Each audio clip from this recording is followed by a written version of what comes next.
Hello and welcome to Spirit Pig. This is the show that explores how to live a fulfilled life. I'm Duncan CJ and today I'm speaking with Gregg Braden. New York Times best-selling author Gregg Braden is internationally renowned as a pioneer in bridging science, spirituality and the real world. Since 1986, Gregg has explored high mountain villages, remote monasteries and forgotten texts to merge their timeless secrets with the best science of today. His discoveries have led to 11 award-winning books published in 38 languages.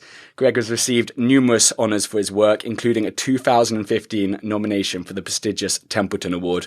He shared his presentations and trainings with the United Nations, Fortune 500 companies, the US military, and is now featured in media specials, airing in major networks throughout North and South America, Mexico, and Europe. Gregg, thank you so much for being here. Duncan, I'm thrilled to be here. It's our first time working together. The mystery is I don't know where we're going to go, and I'm excited to follow your lead in this dance that we're going to do together. We mentioned that. We said a second ago, it's like this could go anywhere, and I think that's the way both of us like it. So I think this is going to be fun. There's so many. I mean, I mentioned just before we click record, like I've been really delving in and just gorging on just so much of like your content that's out there, and it's. I mean, so many fascinating things to talk about, like where even to start. But one thing that caught my attention was you said that every one of us in our own lives have to develop what you call a spiritual anchor or a soul compass. And this is nothing to do with religion. What is a spiritual anchor and why is that so important? I'm going to back up about a half a step, if with your permission, and give some context. What we're talking about, a spiritual anchor, it would be important at any time in our lives. But I think for our viewers, I'm just going to speak directly to the viewers. Viewers, if you're watching this today, I know that you know this is no ordinary time in the history of your nation, whatever nation you're in, or my nation, or the world. And I want you to know it's not your imagination. That the best minds of our time are telling us now that we as a global community are living what's being called a time of extremes. And it doesn't mean that only bad things are happening or even good things, but it means that big things, big changes in the world, and that means big changes in our lives, because we can no longer separate our everyday lives in our living room and in the workplace and our families. You can't separate that from what's happening on the other side of the planet. So the world is changing, our lives are changing, and I think it's probably fair to say for most of us, the changes that we're seeing right now, they're unlike anything we've seen in our lifetimes, and certainly that our parents saw in theirs. And for most people, I think it's happening faster than we've been prepared to accept. It doesn't mean that's bad. It just means that we've got to tune our nervous system and our perceptions a little bit differently to embrace the rapid change that we're seeing in a single generation that normally unfolds over many generations. And what that means, the bottom line, is we've got to think and live differently. Perhaps more so now than we ever have in the past, and that is the context within which we're going to talk about these spiritual anchors. And before I even go any further, I just made a big claim, and I just want to back it up just very quickly. When I say a time of extremes, I'm a scientist. I'm a degreed geologist. My background is in math, physics, the life sciences, marine biology, and computer science, and it all works together to help me understand the world that we live in today. What is driving the changes? What makes now so very different from our parents' generation or theirs, or honestly, any time in the last 5,000 years of recorded human history? Something's happening now that hasn't happened for 5,000 years. Here's what it is. It's all about cycles, natural rhythms and cycles that drive the change in our world. So we're living the convergence of three huge cycles that are rarely talked about in mainstream media together as three converging cycles. We talk about one or the other. They are the cycles. Number one, climate. We hear a lot about climate. As a geologist, I can tell you climate change is a fact. The facts of what we're being given driving the climate change, there's some question around the validity of that, and we could do a whole program on that. But the point is that climate change is a fact. That's enough to turn our world upside down in and of itself, but it's not alone. Economic cycles. We are living the close of a 66-year-long economic cycle and the beginning of a new one. And if we don't know that, then when we see the volatility in global economics, and it doesn't mean just money, economies aren't just about, they can be about money, but it's about people. And it's about how people work together and share the vital resources of food and water and energy and medicine that we need every day of our lives. Those cycles are changing. That's enough to turn the world upside down. And the third one is a cycle that is rarely talked about, but it is playing such a powerful role in our world today. And it is a cycle of human conflict. Dr. Bruce Lipton, who I know has been on this program recently, Bruce and I together were invited as a team to give a presentation to the United Nations recently about our view, our perspective of the world, the changes, the trends, the cycles, to help those people prepare to know where to put the resources, where to put the energy, what kinds of things to expect. And they ask us, what is driving the change? And I'm saying to you what I said to them right now. These cycles of human conflict, they ebb and they flow. They're 17.7 and 56-year-long cycles. They're nested cycles. And the reason I'm saying this is because we are living an uptick in the cycles of human conflict that peaks in the year 2020. And I'm going to be really clear about this. It doesn't mean that we must have conflict. It doesn't mean that we're driven to have conflict. It means that we are vulnerable. We are susceptible. Yeah.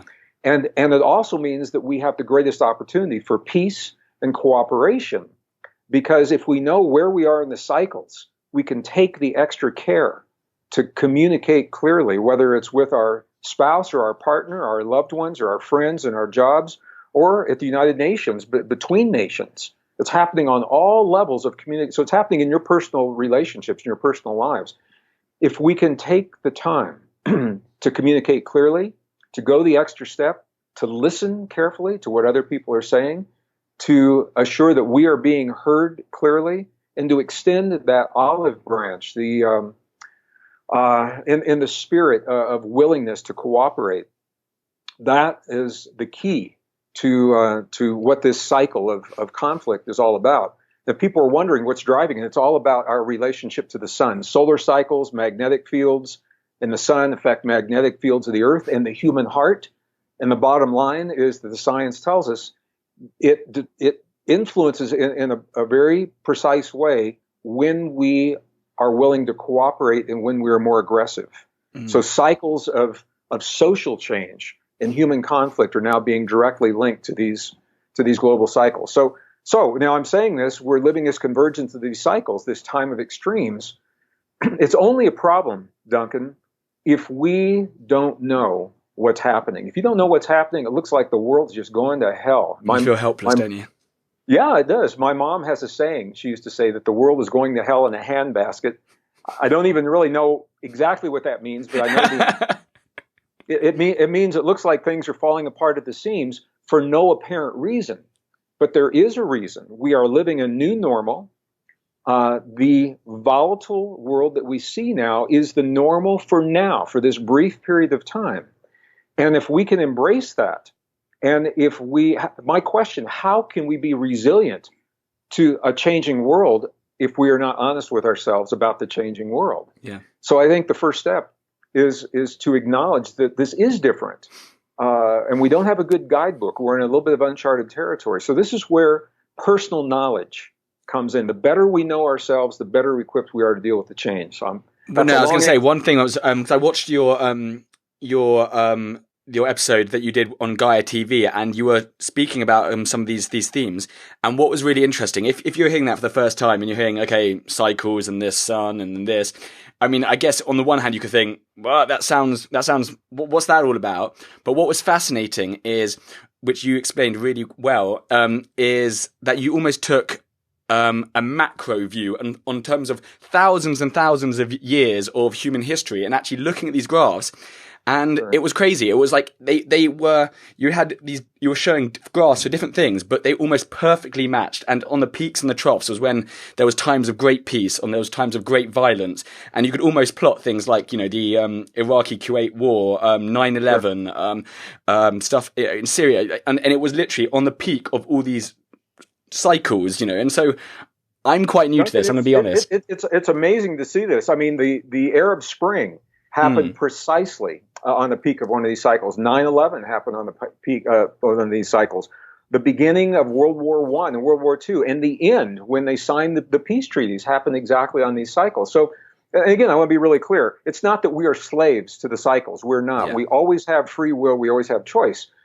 But if we know where the rhythms and the tendencies are, and if we know where our vulnerabilities and our susceptibilities are, we are beings of nature. We are natural living systems and natural living beings, and we are integrally linked to the systems of Mother Nature. And some of those systems we're very familiar with. Some of them are spoken about very rarely in mainstream media and mainstream education in the West, although behind the scenes, scientists, I mean, hardcore scientists, peer-reviewed science, this is rock-solid science, they're very aware of these things. Yeah. It just isn't taught in our classrooms, in our textbooks. So the consequence is it leaves us feeling vulnerable, feeling powerless, feeling helpless, as if the world is just changing for no reason, and that we are being tossed around like leaves in the wind with no control. It's an intense and it's a brief period of time, a new normal of volatility.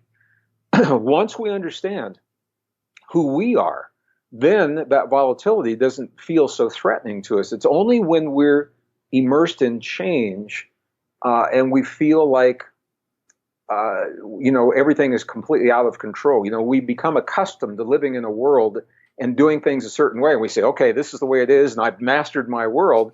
And when the world changes, people freak out because it leaves us feeling uncomfortable because we placed our power in the stability of the world around us, when in fact, our true mastery comes from knowing who we are, the stability within us. And these are where the spiritual anchors really come from. And this is where I think science is important. Now, I want to be clear, science does not have all the answers.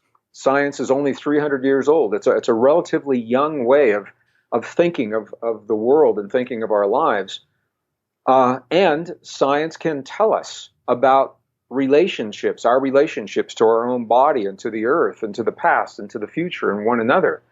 So you and I, Duncan, and our listeners, we are steeped in a scientific story about ourselves that is based in false information. We, for 150 years, since the 1850s, in the time of Charles Darwin, we have been steeped in a story that tells us that we are separate from our own bodies, essentially powerless to influence what happens within our own bodies. We're separate from one another. We're separate from the world. And here's the thing. We have been taught that the world, nature, the fundamental rule of nature is competition and conflict. This is the world we live on. Our economic system is based upon this.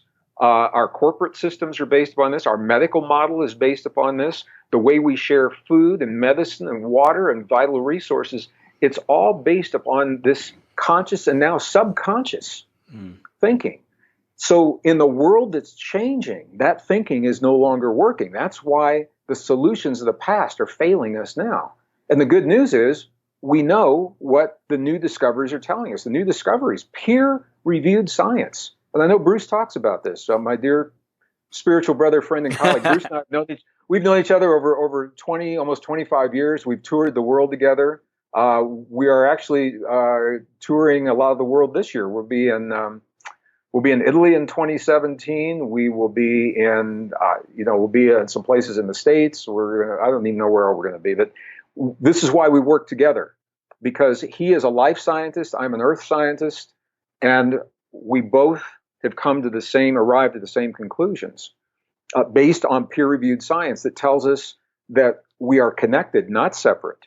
We're deeply connected to ourselves, to one another, to the earth, to the future, to the past. And nature is based upon this model of cooperation, not competition. So if we can begin to embrace these fundamental principles that are honest and truthful and factual, if we can base the decisions that we make on these principles, then we can let the old ideas that are no longer working, let them go, rather than trying to force those old ideas, those old solutions into a world today where they no longer fit. It's a proverbial square peg in a round hole. It simply is not, it's not working. And we're seeing this in our social structures. We're seeing it in the economies. You're in the UK. You just went through Brexit. That is precisely what we're talking, it's a perfect example. It was an old way of thinking that is not working in the shifting economy of the world. So in the United States, we're going through similar changes. The way we deal with healthcare and our medical models, the way that we're dealing with social issues, the old ideas simply are no longer working. And one of the reasons they're not working is because it's the first time, Duncan, we have lived in a truly globalized world. Everything is global. The idea of borders, while they still exist in some respects, in many respects, borders no longer exist. We live in a world of global economies, global communication, global data sharing, global security, global sharing of vital resources, and global thinking. And the internet is a big part of that. So I think it's good news. It's just different. It's just very, very different. So for me, we're at this sweet spot. It's what I call the sweet spot in the evolution of consciousness and the evolution of civilization. Because the really good news is that we already have, right now, we have all the solutions to all the big problems in the world, technologically. Where we are now, before we begin implementing them all over the world in our everyday lives, we've got to find the moral compass. What's important to us? What is the value of human life? What is the value of human creativity?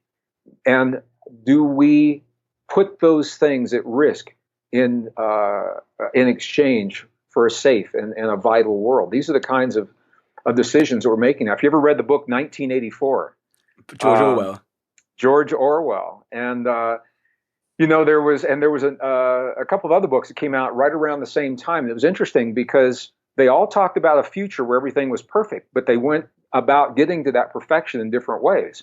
In some ways, they honored the things that we value in the principles of life, and then other books they engineered those away. So there were some of those books where they talked about taking a shot every day to eliminate human emotion, and if you don't have any emotion, there's no conflict, there's no jealousy, there's no war. It's a perfectly blissful life at the cost of our creativity, of our uniqueness, the very things that we cherish as humans. I don't think we want to go that route. So we're choosing right now, what is it that's important to us? What do we value about human life? And for me, this all comes back to this blend of science and spirituality. So when I talk about spirituality, I want to be very clear. Spirituality existed long before religions ever came around. Spirituality is about us and our relationships to our own bodies, to one another, to the earth, to a greater power, to the cosmos.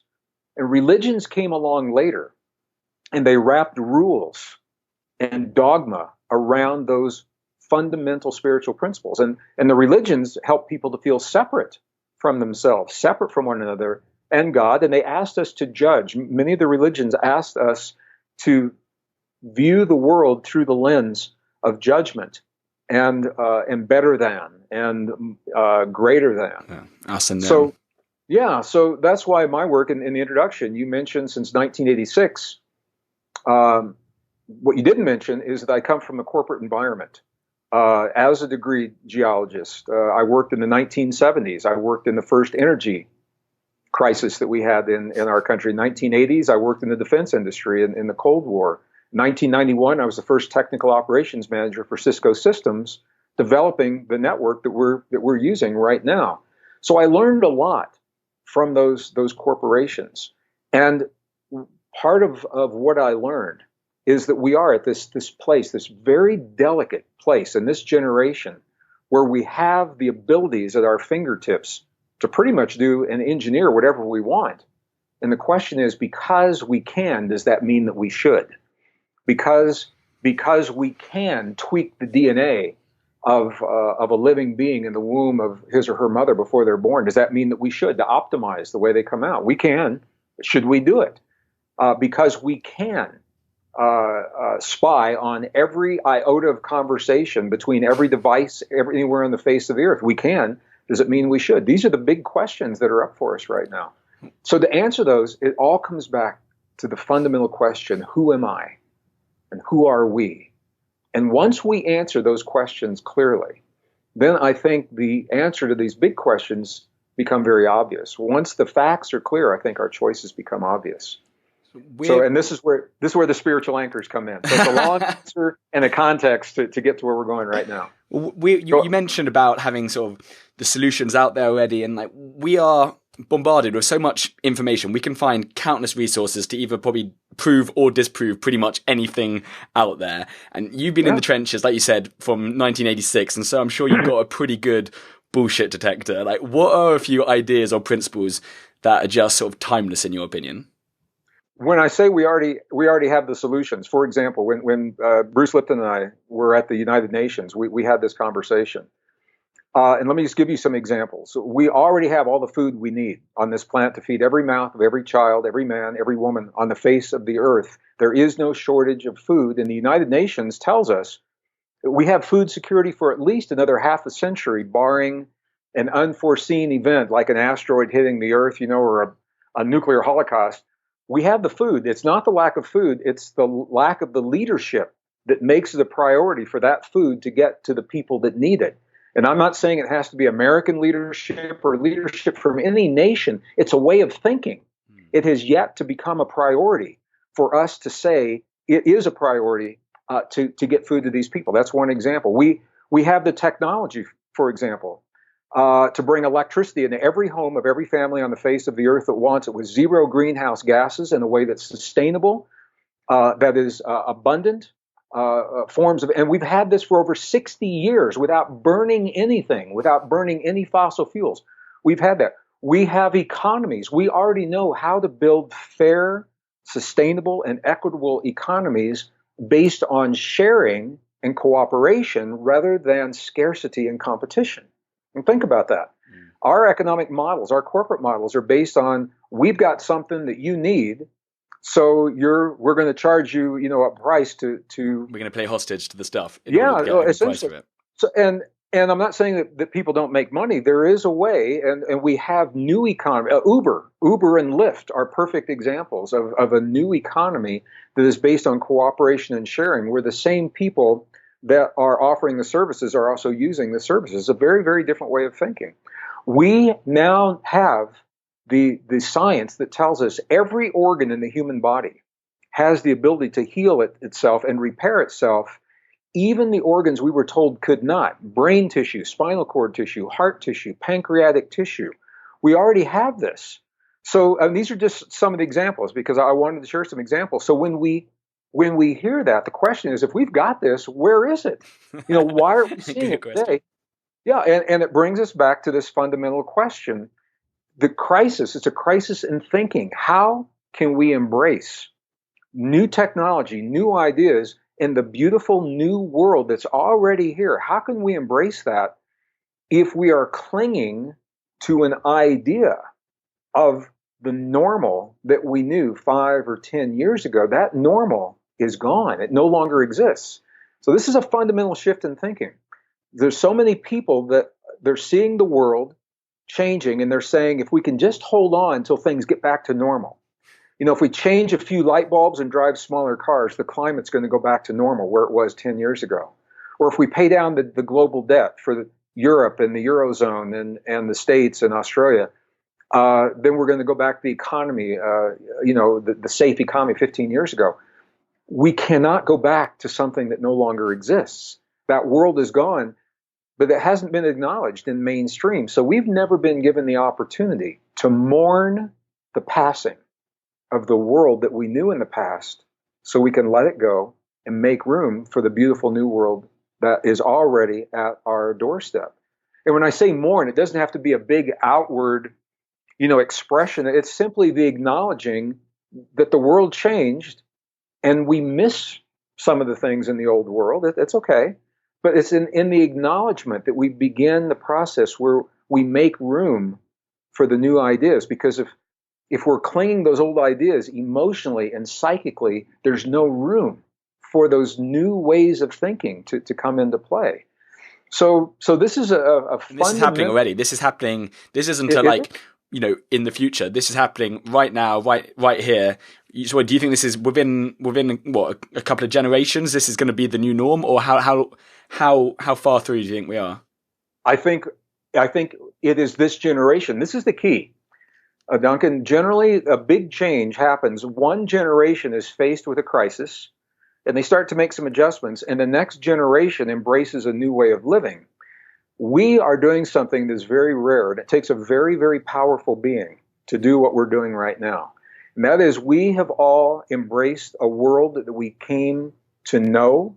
We felt that we mastered this world, certain ways of living, our jobs, our careers, what money means to us, what relationships and family, what nations mean to us, society, community, all those things. And it's like somebody just pulled the rug out from everything that we've known. Everything's up for grabs. It's all being redefined, but it's happening in the same generation where we had mastered the old ways of being. So in one generation, we are now living a new normal. Nobody, I wish they told us. Nobody told us. I wish there was a BBC special, or a CNN special, Flash, the world of the past no longer Headlines. exists. You turn on the news. But that never happened. So this is why, even more importantly, it all comes back to us. We're finding ourselves in this place of volatility. Not bad. It's just a volatile world. And if we don't know who we are as people, as individuals, then we get lost in the change and the fear of not knowing where that change comes. If we've got a rock solid understanding, when you ask the question, who am I? If we know who we are, then our security is not hinged upon the world around us. We can watch that world change, and we can adapt to the new and beautiful world that's emerging because we know that we're okay. And this comes back again, to circuitous route, to the spiritual anchors. And those spiritual anchors, it's all about relationships. So if you ask a scientist, who are we? A scientist, to answer that question, will say, I must first answer 6 sub-questions, 6 fundamental sub-questions. So here's what a scientist will ask. They'll ask, beginning with a very fundamental question, what is the origin of life? Where does life come from in general? Where does human life come from? Is question number 2. What is our relationship to our bodies? Number 3. What is our relationship to the world beyond our bodies? Number 4. What is our relationship to the past? Number 5. Number 6, what is the fundamental rule of nature? For 150 years, we in the Western world have been steeped in a story that answers those questions in a way we now know is false. And it's based upon separation, competition, and conflict. We've been told the origin of life is completely random. The origin of human life is completely random, and evolution is our story. We've been told that we're essentially powerless when it comes to influencing the healing of our bodies. We have been told that we're essentially powerless when it comes to influencing the events of the world around us. When it comes to civilization, we're told that it began 5,000 years ago. We are the pinnacle of sophistication, the most advanced that this planet has ever seen. And number 6, the fundamental rule of nature. Since the 1850s, we've been told that nature is based on survival of the strongest. Those are the exact words, later interpreted as survival of the fittest. But in Charles Darwin's book, Survival of the Strongest, Competition and Conflict, every one of those peer-reviewed science has overturned every single one of those. And now we know, when we ask who are we, the origin of life, it's not random. The origin of human life, the new DNA, is showing us that there are intentional changes, splicing of genes, of chromosomes in our bodies that cannot be accounted for through evolution alone. It is not a random process. When it comes to our bodies, we're deeply connected. Thoughts, feelings, emotions, and beliefs in the heart and the brain change the chemistry in our bodies, and we get to choose the emotions that change the chemistry. Joe Dispenza talks about that. Bruce Lipton and Gregg Braden, that's why we all work together. We talk about that. When it comes to the world beyond our bodies, quantum physics is now telling us there's no controversy that we are connected. That is accepted in quantum physics now. We are connected to one another in our world. Here's the controversy. To what degree are we connected? How much influence do we really have in the world? That's where scientists are struggling right now, but they acknowledge that we are connected. Civilization. When it comes to civilization, what we know now is new archaeological discoveries have pushed the dates for advanced technological civilizations back into the last ice age, over twice as old as what we're teaching our kids in school. We've been on this planet for a long time, and we know things from the past that can benefit us today. That's the value of looking at it. And last but not least, the best science of the 21st century is now telling us that nature is based upon a model of cooperation and what biologists call mutual aid. And it doesn't deny that competition happens. We've all seen it. But here's the thing. The more competition and the more conflict we see in the world around us, that tells us how far we have strayed from the truest, most fundamental law of nature, that we are not honoring. We're going against the flow. We're fighting the tide when we choose to embrace this. So the spiritual anchors, who are we? We are very special, very precious beings. There is an intentionality in our existence, and I'm not saying it's a religious or creationism thing, but I'm saying we're not a pure accident of nature. And we could do a whole program, and I'm actually writing a new book about that right now. We are deeply connected to our bodies, and we have the ability to influence our health and well-being consciously, at will, on demand, when we choose, by embracing these relationships in the heart, in the brain, and the ability of the emotions to trigger those experiences. And civilization going back over 12,000 years, they knew this. So by studying what our ancestors left for us, they give us the insights from a spiritual perspective that science can now validate from a scientific perspective. And that tells us what works and what doesn't. And so there's a new model of healing. Now, Bruce talks about it. I talk about it. Joe Dispenza talks about it. And the whole idea of cooperation.